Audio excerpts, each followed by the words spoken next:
अस्सलाम वालेकुम dear students हमने 10th class chemistry new book 2026 chapter 16 start किया था, जिसमें हमारे पास ये आज टॉपिक है electrolysis of dilute and concentrated aqueous solution of metal halide. अब देखें यहाँ पे डियर स्टूडेंट्स, इलेक्ट्रोलाइसिस का मतलब क्या होता है? तोड़ना। क्या तोड़ना जी? डाइल्यूट और कंसंट्रेटेड। डाइल्यूट मीन जो पतला हो, जिसमें सोल्यूट की क्वांटिटी कम हो। कंसंट्रेटेड मीन जिसमें सोल्यूट की क्वांटिटी ज़्यादा हो। एक्वस सॉल्यूशन ऐसा सॉल्यूशन जिसको पानी में तैयार किया गया हो। Of metal halide, metal halide का लाइक हमारे पास साल्ट है, साल्ट को हम पानी में डिज़ोल्व करते हैं तो वो बनेगा एक्वस सॉल्यूशन। नमक जो घर में खाने में इस्तेमाल करते हैं, उसको पानी में मिक्स कर दें तो वो क्या बन जाता है? एक्वस सॉल्यूशन तैयार हो जाता है। अब डियर स्टूडेंट्स, यहाँ पे हमारे पास ये अगर क्वेश्चन देखें तो इसमें dilute and concentrated solution aqueous solution of metal halide. अब मेटल हैलाइड का जब वाटर में सॉल्यूशन तैयार करते हैं ना, देखें मेटल हैलाइड है हमारे पास NaCl, इसका हमने सॉल्यूशन तैयार किया वाटर में, तो इसमें चार तरह के आयंस हैं। एक सोडियम आयंस हैं, एक क्लोराइड आयंस हैं, वाटर में एक H+ आयंस हैं, एक OH- आयंस हैं। अब इतने आयंस मौजूद हैं चार तरह के हमारे पास। अब एक जो इलेक्ट्रोलाइटिक टैंक होता है, इस इलेक्ट्रोलाइटिक टैंक में दो इलेक्ट्रोड होते हैं। एक पॉजिटिव इलेक्ट्रोड होता है, एक नेगेटिव होता है। नेगेटिव को हम कैथोड कहते हैं, पॉजिटिव को हम एनोड कहते हैं। अब ये जो पॉजिटिव और नेगेटिव इलेक्ट्रोड्स हैं, इन पे हमारे पास जो दोनों पॉजिटिव वाले हैं ये जाते हैं कैथोड के पास, दोनों नेगेटिव वाले ये जाते हैं एनोड के पास। अब यहाँ पे इन दोनों पॉजिटिव वाले जब कैथोड के पास गए हैं, तो इनमें से कौन सा कैथोड पे डिपॉजिट होगा, ये हमें मसला है इस टॉपिक के अंदर। ये मेन टॉपिक की जड़ है कि इसमें हमारे पास ये सोडियम आयन जो हैं ये इलेक्ट्रॉन गेन करके डिस्चार्ज होंगे, या हाइड्रोजन आयंस इलेक्ट्रॉन गेन करके डिस्चार्ज होंगे, ये भी हम देखने जा रहे हैं। अब डियर स्टूडेंट्स, यहाँ पे क्वेश्चन पहला आता ये है, which why situation is complicated. Situation क्यों कॉम्प्लिकेटेड है? Due to electrolysis of dilute and concentrated aqueous solution of metal halide. जब मेटल हैलाइड के डाइल्यूट और कंसंट्रेटेड जो एक्वस सॉल्यूशन है उनकी इलेक्ट्रोलाइसिस की जाती है, तो सिचुएशन क्यों कॉम्प्लिकेटेड बन जाती है। अब देखें, when an aqueous solution of metal halide is subjected to electrolysis, situation become more complicated due to presence of water. Water is a weak electrolyte, and upon ionization it gives small amount of hydrogen ions and hydroxide ions. अब water के भी ions आ जाएंगे, H+ ions और OH- ions. This will means that the electrolyte will consist of more than one type of ions which approach both cathode and anode.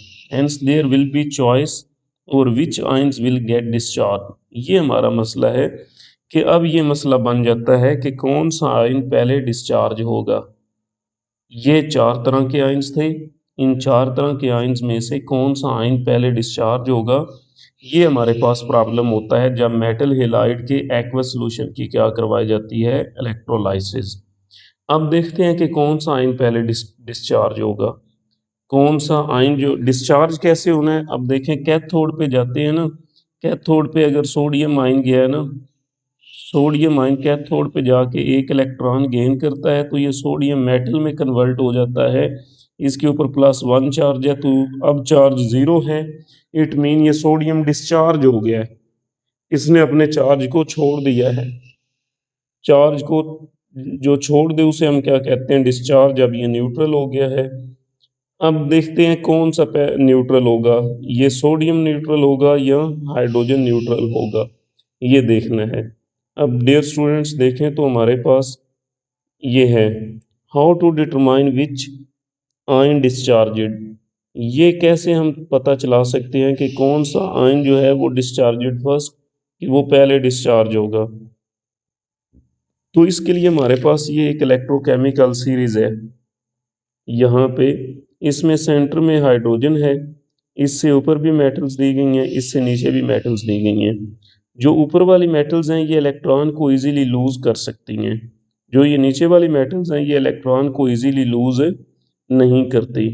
अब यहाँ पे जो ऊपर वाली मेटल्स हैं जो इलेक्ट्रॉन को इजीली लूज करती हैं, तो ये पहले डिस्चार्ज नहीं होती। ये जो नीचे वाली मेटल्स हैं जो इलेक्ट्रॉन को इजीली लूज नहीं करती, ये वाली पहले डिस्चार्ज हो जाती हैं।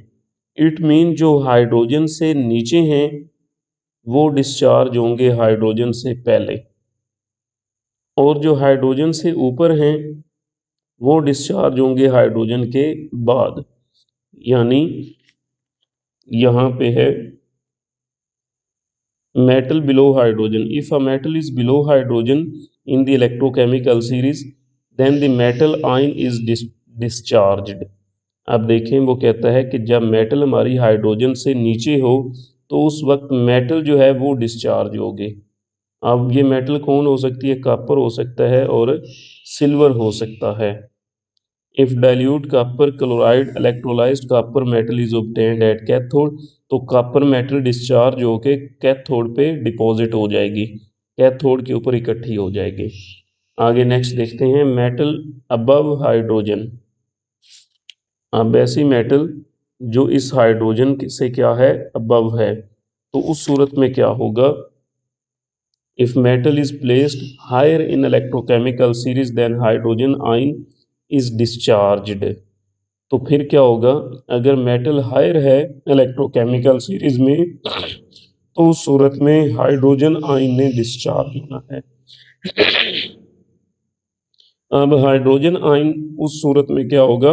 डिस्चार्ज होगा, मेटल डिस्चार्ज नहीं होगा, मेटल अपने चार्ज को मेंटेन रखेगा।